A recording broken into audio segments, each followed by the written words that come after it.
I'm Sneha Murdani, and we are talking about cell phone radiation. Well, this is our special focus on cell phone radiation. The government's new norms for mobile phone towers come into effect from today. These are as per the recommendations of the Inter-Ministerial Committee comprising of the Department of Telecom, Ministry of Health, Ministry of Environment and Forests, Department of Biotechnology and Indian Council of Medical Research.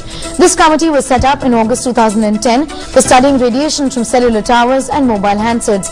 The new regulations regarding radiation emissions from cellular towers and mobile phones come into effect from today, making India one among the few countries in the world to have stringent electromagnetic frequency radiation standards.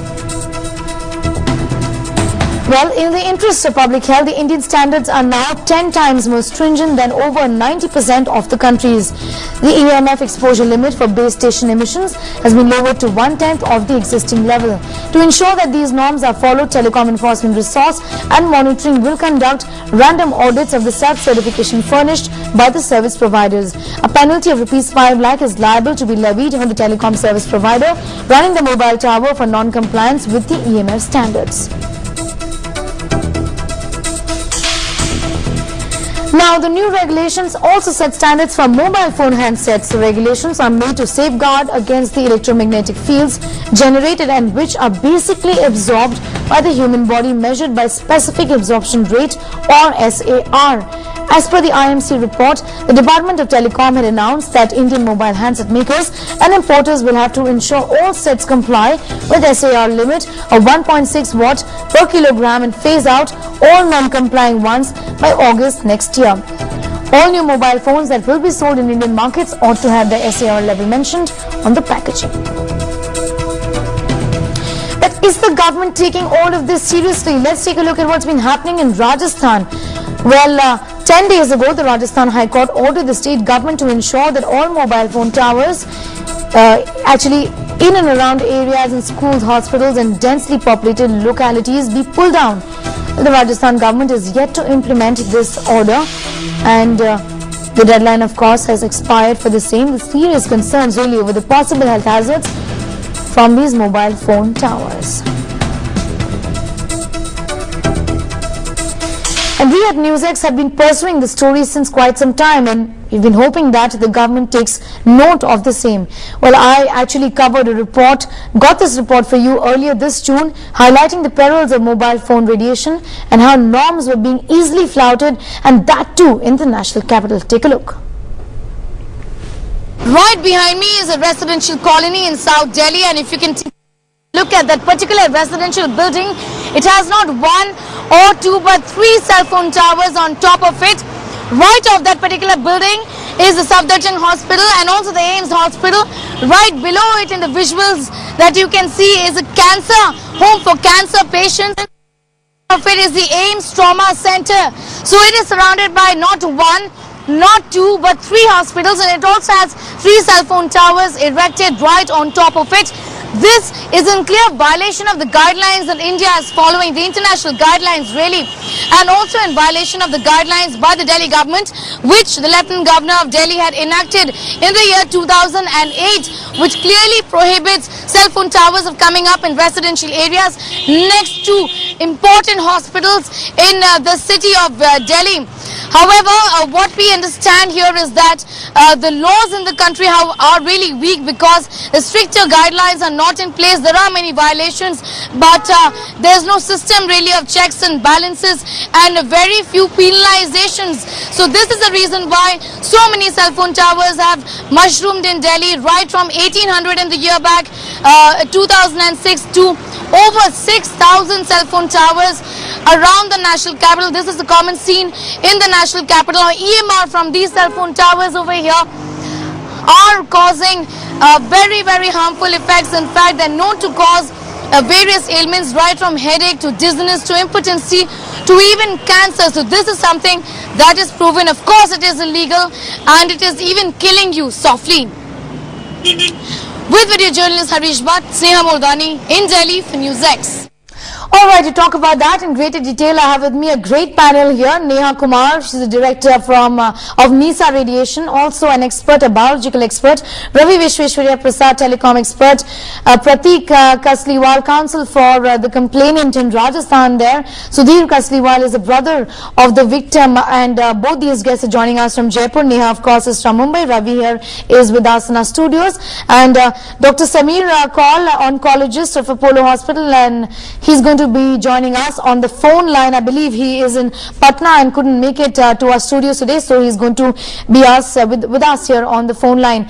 To begin with, coming to you first, Sudhir Kasliwal, you know, I want to ask you, what problems essentially are you facing with cell phone towers in your vicinity? We've been told that that there are cell phone towers around your residence and that it's a huge cause of concern for you. Sudhir. 3 of my family members have been diagnosed with cancer. Unfortunately, my youngest brother passed away last week. My dog also suffered and died of cancer. Besides my family members in our vicinity, there are at least 4 more cancer cases that have been detected, and 1 gentleman has passed away due to cancer last month. Dr. Samir Kaul, coming to you, you heard Sudhir Kasliwal there talking about how his brother passed away suffering from cancer. I mean, I want to ask you, has the link really between cell phone radiation and you know, cancer and other ailments, has that been established, and are you satisfied with the kind of studies that are available, the research that's available on record to show that yes, there indeed is a link? Well, the answer first, let me offer condolences to Mr. Kasliwal for so many of his own near and dear ones having succumbed to the disease, which could possibly be of the origin of electromagnetic radiation. Yes, there is no doubt that electromagnetic radiation from instruments like cell phones or even mobile towers in thickly populated vicinities pose a risk to harmless individuals across this country. It has been clearly proven that things like dizziness, headache, anxiety, ringing in the ears, acoustic neuromas, which are benign tumors arising from the inner ear nerves, auditory nerves, next to the base of the brain, and even other tumors, meningiomas and gliomas arising in the brain, owe their incidence, owe their occurrence to radiation which is unbridled. Now, yes, there have been studies across the world which have said that in fact this happens, but there have been studies which have also said that no, a clear link has not been proven. I wish that a large study conducted across the globe from various countries, amongst various races, amongst various sexes, and amongst various age groups is conducted, which finally puts to rest this controversy, because there are people coming out from all sides.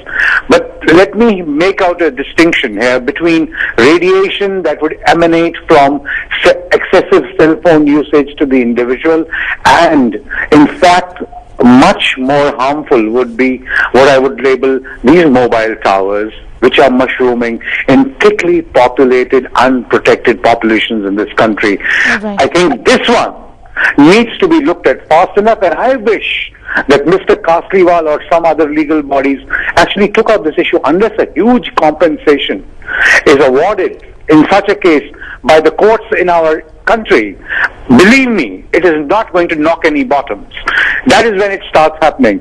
That is when people start thinking, because the courts, the legal procedures, they all need to come. That's how it happened for smoking. That's what it happened. That is how, if you trace the entire history of smoking throughout the world, people have been against banning smoking or against these cigarette companies sort of mushrooming and advertising for years. And only when huge awards against major multinational tobacco companies started appearing, that is when people started taking this seriously. And I strongly wish, now here in front of you is a case in question with Mr. Kasliwal, where so many of his own family have, including the animals from it, which is part of his extended family, have succumbed to this dreadful disease. And I wish that he goes to the court, knocks the doors of the court in India, and I wish that the justice there is delivered and an award is given so that it sends a strong message to the regulatory authorities that they need to do something about it soon enough. All right, sir, do hold on to your thoughts for a moment. Let me go across to Neha Kumar, joining us from Mumbai. Neha, you've done extensive research in this entire area. You know that the government has actually gotten some norms in place which have to be, in fact, which ideally should be effective from today onwards. First up, what do you really make of these norms? I mean, do you think it's good enough or do you think it's an eyewash? Okay, exactly. In fact, this is what it is. In fact, we have said that the Indian, from today onwards, what they're saying is that they are reducing the guideline by 10 times. But honestly, it is more of an eyewash because it is of no benefit to human health right now. Just to give you the figures, 4.5 watt per meter square is what is the ICNIRP guideline of 19